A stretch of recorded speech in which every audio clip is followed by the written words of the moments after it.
Selamat siang, Bu Nita dan Kak Saida. Untuk sesi kali ini saya akan mempresentasikan eh, permasalahan eksploitasi pemain migran Indonesia yang ada di Jepang.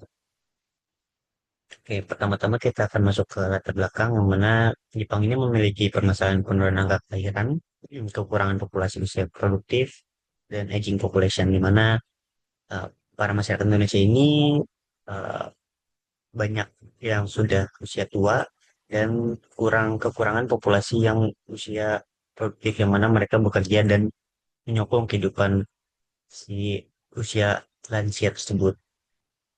Menurut data dari National Institute of Population and Social Security Research pada tahun 2020, 28,8% dari total populasi manusia populasi Jepang itu berusia 65 tahun, usia pensiun. Lalu populasi anak itu 12% atau 15,03 juta, dan populasi usia produktif 59,3% dari seluruh populasi. Jadi dapat disimpulkan bahwa eh, makin lama eh, populasi anak itu berkurang di Jepang tersebut.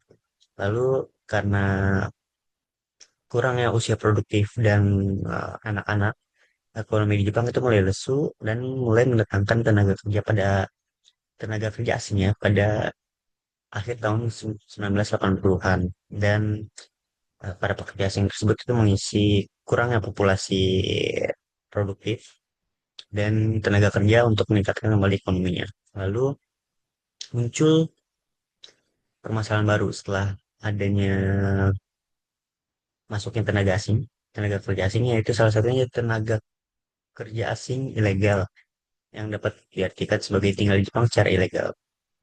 Jadi contohnya itu seperti orang-orang yang overstay, lalu mahasiswa-mahasiswa yang sebenarnya mereka memiliki izin untuk bekerja, tapi banyak yang bekerja itu melebihi batas waktu hingga menjadi ilegal atau bahkan terkena eksploitasi gitu ya.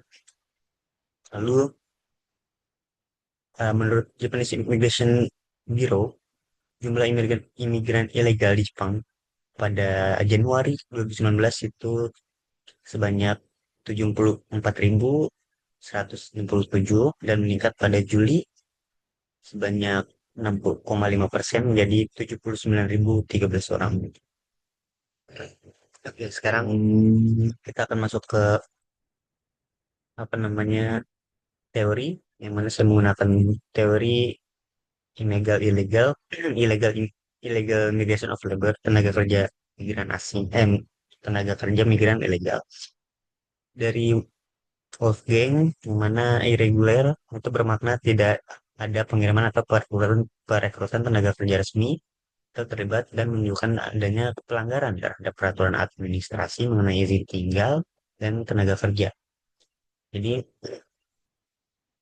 istilah irregular ini ada bagi orang-orang yang tenaga kerja asing gitu ya, yang direkrut atau terlibat gitu ya, orang-orang yang tenaga kerja asing yang terlibat mengenai pekerjaan yang seharusnya tidak mereka lakukan. Jadi misal seperti apa namanya, untuk pekerja magang yang eh, melakukan pekerjaan di luar dari job desk-nya. Lalu misal ada juga eh, mahasiswa gitu ya yang memang dia pekerja berlebihan sehingga dapat dia tiket sebagai eksploitasi gitu ya. Lalu apa namanya, visa-visa mereka yang berlaku itu juga sudah habis dan mereka tetap tinggal di Jepang gitu. Overstay itu juga ilegal. Tapi konotasi dari ilegal, konotasi kriminal gitu dari istilah ilegal itu dapat dihindari dengan menggunakan kata irregular gitu. Padahal sebenarnya mereka tuh eh, apa namanya, termasuk dalam deskripsi-deskripsi seperti Fugo New Koko masuk secara ilegal, Fuhozanryu tinggal secara ilegal, atau Fuhosuro pekerjaan ilegal. Itu mereka dapat secara hukum tuh dapat didefinisikan sebagai itu. Itu. Lalu kita masuk ke kategorinya itu ada orang asing dengan visa turis gitu yang terlibat pekerjaan berbayar tanpa kualifikasi yang sesuai. Jadi Shikaku Gaikatsubo. Jadi itu kegiatan yang di luar kualifikasi. Jadi misal ya seperti ini turis gitu yang mereka seharusnya berlibur, tapi mereka malah bekerja dan hingga visa masa berlaku visa itu habis, mereka tetap bekerja. Jatuhnya overstaying dan sebenarnya untuk turis yang bekerja pun itu masih ada perdebatan untuk mereka itu ilegal atau tidak gitu. Dan kalau overstaying ya sudah pasti ilegal. Lalu pemegang visa entertainment atau performance visa Kogyo visa yang berlaku 6 bulan namun terus jadi biasanya ini nih para para perempuan yang bekerja di bidang jasa em, si jasa seperti itu yang yang terkena eksploitasi dan tidak bisa pulang gitu ya dan pada akhirnya terpaksa harus tetap bekerja gitu. Lalu ada Yugakse jadi mahasiswa atau mahasiswa pasacadana gitu ya yang bekerja lebih dari 20 jam per minggu. Jadi mereka yang memang diizinkan bekerja selama seminggu itu 20 jam, tapi ketika mereka melebihi jam tersebut, mereka termasuk ilegal. Lalu ada Kensei, pekerja magang yang melakukan pekerjaan selain yang diizinkan oleh hukum dan mereka dicopot. Jadi eh, pekerja magang yang melakukan pekerjaan yang tidak sesuai dengan pelatihan yang mereka dapatkan dan pekerjaan yang jam kerja yang panjang, namun bayarannya kecil, ya eksploitasi. Itu juga ilegal. Lalu orang asing yang melakukan giso kekong, pernikahan palsu. Jadi orang asing itu melakukan pernikahan dengan orang Jepang agar mereka mendapatkan visa pernikahan yang mana itu tidak ada masa berlakunya. Jadi jangan bebas masuk keluar ke Jepang. Lalu segala aktivitas yang berhubungan dengan bayaran upah ya setelah berakhir jangka waktu visa itu semuanya ilegal. Lalu apa namanya pekerjaan berbayar bagi pemegang Homon Visa. Jadi visa untuk mengunjungi kerabat gitu ya di Jepang. Jadi ada Nichiken misal. Nichiken itu orang-orang Jepang yang beremigrasi ke barat gitu ya. Dan mereka punya kerabat di Jepang itu. Jadi mereka ingin mengunjungi kerabat mereka yang ada di Jepang. Nah mereka tuh bagi mereka pekerjaan berbayar itu ilegal. Atau warga negara Korea keturunan Zainichi ya tempat tinggal di Jepang gitu mereka juga pokoknya kalau misalkan pakai Homom visa apa namanya visa untuk berkunjung itu ilegal kalau mereka melakukan pekerjaan berbayar. Lalu ada push pull model. Jadi menurut teori neoklasikal ekonomi, tenaga kerja itu dipandang sebagai sumber daya yang bebas atau dapat dimobilisasi tergantung pada konstelasi supply and demand. Jadi ketika kedua negara itu memiliki permintaan dan punya supply gitu ya. Ketika ada yang punya permintaan dan satu lagi punya supply-nya, mereka bisa ya sumber sumber daya gitu. Jadi tenaga tenaga kerja itu bisa menjadi sumber daya untuk melakukan yang bebas gitu melakukan pertukaran gitu apa mengirim dan menerima gitu. Lalu ada faktor penarik yang mana ini faktor penarik itu adalah kondisi dari si negara tujuan misalnya Jepang ya. Perkembangan ekonomi, demografi, dan sosial seperti penurunan angka kelahiran, peningkatan persentase lansia, penurunan populasi kerja produktif, pindahan kerja lokal ke pekerjaan yang nyaman dan dibayar tinggi. Jadi faktor-faktor yang membuat negara tujuan itu Jepang itu me- apa ya, mengharuskan untuk menarik tenaga kerja asing. Lalu faktor pendorong itu faktor yang atau kondisi yang ada di negara asal Indonesia, yaitu kelebihan populasi, kemiskinan, keterbelakangan, dan pengangguran. Selanjutnya, peluang mendapatkan uang, ekspektasi upah yang lebih tinggi dari negara asal. Jadi paling sering itu para migran tuh mengungkapkan bahwa mereka itu beranggapan bahwa untuk kerja di Jepang itu mereka bakal dapat upah yang lebih tinggi gitu ekspektasinya. Jadi mereka bekerja di Jepang gitu, melakukan migrasi gitu. Lalu keputusan migrasi sangat sering dibuat karena kebutuhan untuk mengamankan langsung hidup. Jadi ketika mereka sudah tidak ada pekerjaan di Indonesia, sudah bingung mau nyari pekerjaan di mana, nah migrasi ini jadi pilihan terakhir untuk melarikan diri dari situasi kemiskinan dan pengangguran. Dan menurut Komai, budaya seperti ingin mengenal country Jepang sebagai Jepang yang teknologinya maju, industrialnya maju, itu mereka tuh ingin kayak saya para migran tuh berpikir bahwa mereka ingin belajar dari Jepang teknologi dan industri gitu ya untuk memperoleh pengetahuan dan keterampilan gitu.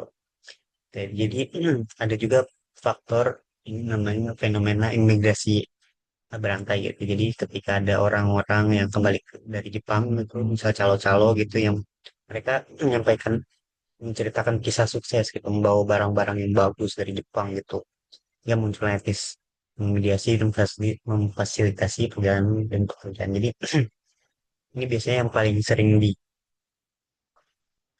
salah gunakan gitu ya. Jadi para calo tuh menceritakan kisah suksesnya saja, tidak menceritakan perjuangan mereka di Jepang. Jadi ketika ada yang apa namanya terkena eksploitasi gitu, itu tidak diceritakan. Jadi mereka hanya menceritakan enak-enaknya saja sehingga orang tertarik dan tidak apa namanya tidak mencari tahu lebih lanjut gitu.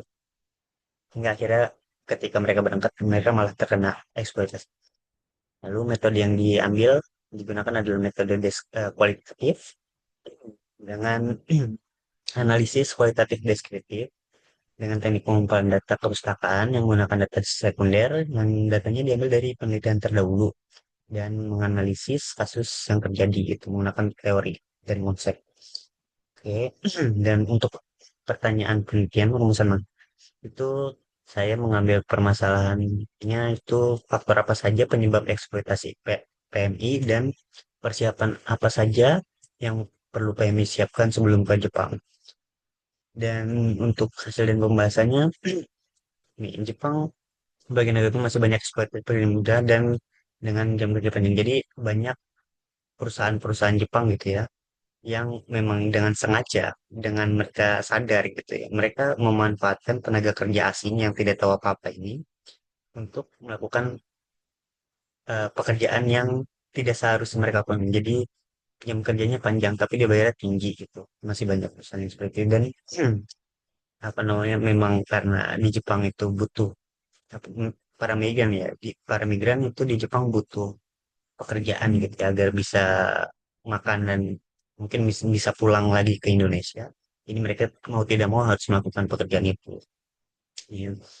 Pada tahun 2010 sampai 2017 terdapat 174 kematian technical trainee karena kecelakaan kerja dan beberapa meninggal karena mengalami stroke dan serangan jantung karena terlalu banyak bekerja. Jadi karena jam kerja yang panjang tersebut gitu, ya. Jadi beberapa ya jadi banyak itu kematian yang dikarenakan oleh nggak fokus atau kelelahan gitu. Lalu terdapat turis WNI yang bekerja dan tidak pulang. Jadi ada juga gitu WNI yang menggunakan visa turis itu melakukan pekerjaan di Jepang dan ketika visa turisnya itu masa berlakunya habis, mereka tidak pulang. Mungkin ada beberapa kemungkinan. Jadi mungkin ada karena mereka keenakan kerja di Jepang atau mereka tidak bisa pulang karena upahnya tidak mencukupi karena terkena eksploitasi gitu. Yang jatuhnya terkena illegal overstay ini lagi gitu. Jadi ini sesuai dengan teori Wolfgang yang mana Kensuke pekerja magang itu yang terkena eksploitasi jam kerja panjang dan harga murah dan Kakugai Katsudo yang mana si turis ini melakukan pekerjaan yang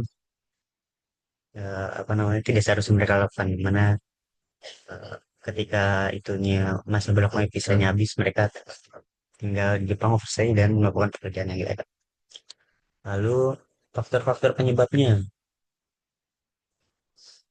Jadi adanya tingkat pendidikan yang rendah dari PMI. Jadi PMI itu eh,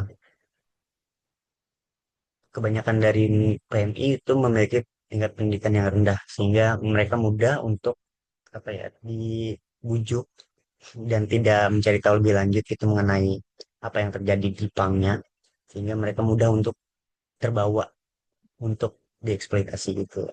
Lalu minimnya pelapangan pekerjaan gitu. Jadi dengan apa namanya pendidikan yang rendah dan persyaratan loker di Indonesia yang banyak persyaratnya itu gitu ya. Jadi mereka kesulitan untuk mencari kerja dan memilih untuk eh, pindah ke Jepang, migrasi ke Jepang agar mendapatkan pekerjaan dan pada akhirnya mereka yang putus asa untuk mencari pekerjaan itu dapat dengan mudah dieksploitasi dan juga ada faktor kemiskinan. Nah, tiga faktor ini juga saling terhubung gitu ya. Dimana ya ketika sudah miskin, sudah putus asa gitu, sudah tidak memiliki pekerjaan dan putus asa, ya mereka terpaksa untuk ke Jepang gitu ya. Dan mereka juga berpikir ada ya PMI yang berpikir jalur ilegal itu lebih sulit, jalur jalur legal itu lebih sulit dan banyak ketentuan yang harus diikuti. Hal dan lama prosedurnya. Jadi mereka berpikir bahwa untuk lewat jalur resmi itu ribet gitu dan lama gitu prosedurnya. Jadi mereka lebih memilih jalur ilegal yang mudah cepat gitu ya. Tapi ya mereka tidak tahu bahwa di Jepang itu banyak eksploitasi gitu ya. Banyak terjadi eksploitasi gitu. Lalu rekrutan tenaga kerja migran oleh calo. Jadi para calo-calo ini nih yang mengumpulkan orang-orang yang putus asa tersebut dengan menceritakan kisah-kisah yang enak-enaknya aja di Jepang itu melakukan pengiriman ke Jepang secara ilegal hingga akhirnya para PMI tersebut itu dieksploitasi. Untuk persiapan, apa saja yang perlu dipersiapkan sebelum ke Jepang? Jadi kita perlu ada pelatihan dan belajar untuk beradaptasi mengikuti adat gitu. Jadi misal mungkin agar beradaptasi adat dan kedisiplinan gitu. Jadi ketika kita berada di Jepang itu kita harus mengikuti dan beradaptasi mengikuti adab dan kedisiplinan mereka agar kita tidak terlihat beda sendiri gitu. Dan masyarakat Jepang kan homogen gitu ya. Jadi ketika mereka ada melihat seseorang yang menonjol atau yang tidak sesuai dengan mereka gitu, itu cenderung akan dijauhi atau bahkan akan terkena eksploitasi gitu. Jadi agar kita terhindar dari masalah-masalah itu, kita perlu mengetahui apa-apa saja adab dan kedisiplinan yang Jepang miliki agar terhindar dari eksploitasi tersebut. Lalu perdalam bahasa. Jadi bahasa itu cukup penting. Jadi ketika kita mendapatkan penawaran, kita mendapatkan penawaran gitu, negosiasi. Nah, kita perlu mengerti apa yang mereka katakan, gitu, apa yang orang-orang Jepang ini katakan. Jadi kita bisa bernegosiasi dan mendapatkan keuntungan. Juga kita bisa menghindari eksploitasi dengan cara ya, ketika kita mencurigakan sesuatu di kontrak kerja tersebut, kita bisa mempertanyakan dan ya itu juga bisa jadi cara untuk menghindari eksploitasi. Lalu visa dan sponsor untuk rekomendasi dan lingkungan. Jadi visa yang dimiliki oleh PMI itu sebagai rekomendasi gitu dari kementerian. eh, apa ya, jadi visa ini merupakan rekomendasi gitu untuk para PMI yang mana mereka direkomendasikan untuk bekerja di Jepang bahwa mereka nih cocok untuk bekerja di Jepang gitu dan sponsor dari misal perusahaan-perusahaan LPK gitu-gitu. Nah, itu bisa menjadi penjamin bagi PMI agar bisa terlepas dari terhindar gitu ya dari eksploitasi dan hak-haknya bisa terlindungi gitu. Lalu berangkat melalui jalur resmi. Jadi untuk bisa apa namanya terhindar dari eksploitasi memang paling aman itu berangkat melalui jalur jalur resmi gitu ya. Kesimpulan. Jadi ada faktor-faktor yang dapat dinilai melalui siapa dan dari mana pemberi kerja tersebut. Ini faktor. Jadi nah, kita dapat mengidentifikasi gitu. Jadi dengan siapa, kita dapat dari mana dan pekerjaan itu apa gitu dari orang yang kita dapatkan. Jadi misal ada calo yang menawarkan kita pekerjaan, kita bisa identifikasi terlebih dahulu ini tuh jalur ilegal atau jalur legal atau jalur resmi gitu ya. Dan apakah ini rentan terhadap eksploitasi gitu. Jadi kita bisa apa namanya sebenarnya bisa mengidentifikasi tersebut gitu. Dan faktor pendorong yang menyebabkan para pekerja migran Indonesia mengambil pekerjaan ke Jepang itu ya kemiskinan tadi, terus pendidikan yang rendah, kurangnya pekerjaan gitu ya, lapangan pekerjaan dan ya untuk bisa hidup sebenarnya. Dan semakin putus asa para pekerja migran Indonesia ini di Indonesia ya, semakin mudah dan rentan bagi mereka untuk mengalami eksploitasi di Jepang. Dan bagi WNI yang berniat bekerja di Jepang diperlukan pelatihan dan belajar beradaptasi dengan lingkungan Jepang gitu. Agar terhindar dari bullying atau bahkan eksploitasi gitu ya. Dan keahlian bahasa juga diperlukan agar terhindar dari kesalahpahaman dan penyalahgunaan. Jadi ketika kita apa melakukan pekerjaan gitu, bahasa ini cukup apa namanya ya berguna untuk menghindari misunderstanding gitu, miskomunikasi dan eksploitasi gitu. Lalu jalur yang paling aman adalah jalur resmi agar tidak ada eksploitasi. Oke. Lalu saran, saran dari ini itu lebih mengenal pemberi kerja. Jadi disarankan untuk lebih mengenal pemberi kerja. Jadi kita tidak boleh asal mengambil pekerjaan aja tanpa mengetahui latar belakang si pemberi kerja tersebut. Oke. Dan tidak di- tidak disarankan untuk memberatkan keputusasaan dalam mencari pekerjaan. Jadi kita harusnya biasa aja gitu. Meskipun kita putus asa, tapi kita tetap bisa mengerjakan apapun gitu. Misal kayak jualan, misal cuci piring lah, apapun itu kita masih bisa makan dari itu. Jadi tidak perlu seputus asa itu dan supaya dapat mengajarkan kesehatan yang menguntungkan dari ini. Jadi apa bahasa gitu ya, diperlukan untuk dapat mengajukan persyaratan dan menguntungkan yang menguntungkan dan terhindar dari eksploitasi. Jadi dan penting bagi WNI untuk dapat beradaptasi paling penting harus paham bahasa ya kan. Dan paling tidak itu level dasar untuk persiapan untuk WNI gitu ya. Jadi ketika mengalami kendala atau ketika kita ingin bertanya kepada rekan kerja di Jepang, kita sudah memiliki modal bahasa. Pembelajaran bahasa kita sudah ada, jadi kita bisa bertanya agar terhindar dari kesalahan dan bahkan bullying atau bahkan eksploitasi tersebut gitu ya. Dan kemampuan negosiasi juga dapat biasa melalui penggunaan bahasa tersebut. Oke, ini adalah referensi dari saya yang saya gunakan ya, dan cukup sekian dari saya. Terima kasih.